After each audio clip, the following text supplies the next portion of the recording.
Hello friends, എല്ലാവർക്കും മറ്റൊരു വീഡിയോയിലേക്ക് സ്വാഗതം. ഇന്നും ചെറിയൊരു ഫുഡിൻ്റെ വീഡിയോ ആയിട്ടാണ് ഞാൻ വന്നിരിക്കുന്നത്. ഫുഡ് എന്ന് പറയുമ്പോൾ നിങ്ങൾ ഉദ്ദേശിക്കും പോലെ ചിക്കനോ മട്ടനോ ഒന്നുമല്ല, സിമ്പിളായിട്ടുള്ളൊരു മുളക് കറിയാണ്.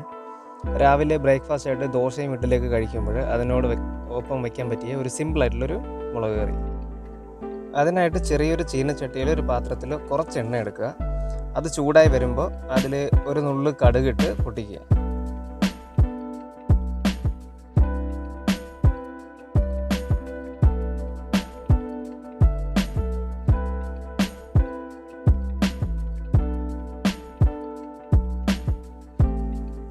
കടുകെല്ലാം പൊട്ടിക്കഴിയുമ്പോൾ അതിലോട്ട് ഒരു ചെറിയ ഉള്ളി ചെറുതായിട്ട് അരിഞ്ഞിടുക.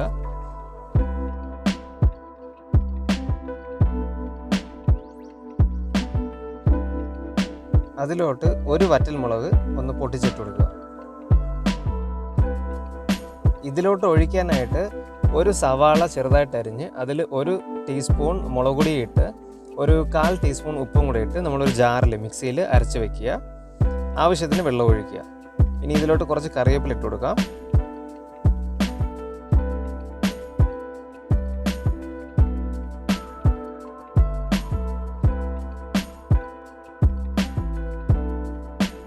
ജാറിൽ അരച്ച് വെച്ചിരിക്കുന്ന മിക്സ് ഇതിലോട്ട് ഒഴിച്ചു കൊടുക്കാം.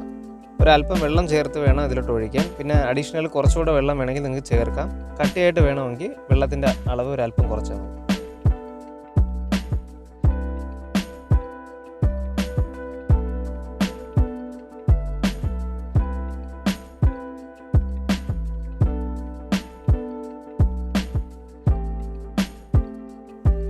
ഉപ്പ് വേണമെങ്കിൽ അഡീഷണൽ ആഡ് ചെയ്ത് കൊടുക്കുക. ഇതിലിപ്പോൾ ഒരു 1/2 ടീസ്പൂൺ കൂടെ ഉപ്പ് ആഡ് ചെയ്യുകയാണ്.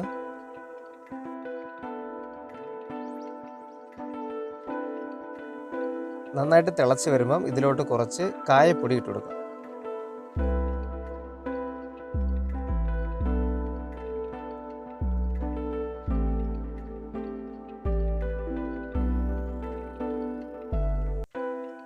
കാൽ ടീസ്പൂൺ ഉലുവപ്പൊടിയും കൂടെ ചേർത്ത് കൊടുക്കുക.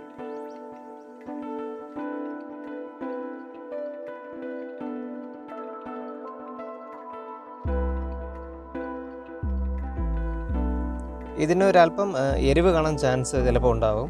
അങ്ങനെ ഉണ്ട്. എരിവ് വേണ്ടാന്നുള്ളവർക്ക് ഒരല്പം തക്കാളി, ഒരു 1/2 തക്കാളിയോ ഇതിലും മറ്റും അരച്ച് ചേർക്കാം.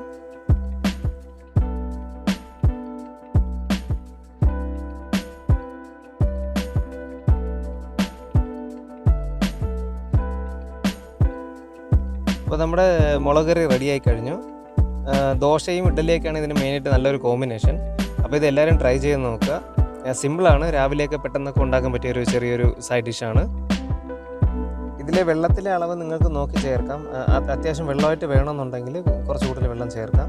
കട്ടിക്കാണ് വേണ്ടെങ്കിൽ തക്കാളി അരച്ച് ചേർക്കുകയോ വെള്ളത്തിൻ്റെ അളവ് കുറയ്ക്കുകയോ ചെയ്യാം. പിന്നെ ഈ വീഡിയോ കണ്ട എല്ലാവർക്കും നന്ദി. ഈ വീഡിയോ എല്ലാവർക്കും ഷെയർ ചെയ്യുക, ലൈക്ക് ചെയ്യുക. ചാനൽ ഇതുവരെയും സബ്സ്ക്രൈബ് ചെയ്തിട്ടില്ലെങ്കിൽ സബ്സ്ക്രൈബ് ചെയ്യുക, സപ്പോർട്ട് ചെയ്യുക. Thank you so much.